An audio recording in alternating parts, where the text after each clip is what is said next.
సాయంకాల సమయములో సంధ్యాదీపారాధనలో వచ్చును తల్లి మహాలక్ష్మి, వచ్చును తల్లి వరలక్ష్మి.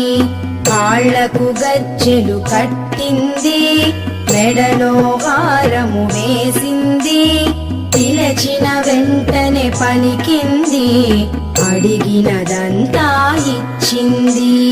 సాయంకాల సమయములో సంధ్యాదీపారాధనలో వచ్చును తల్లి మహాలక్ష్మి, వచ్చును తల్లి వరలక్ష్మి.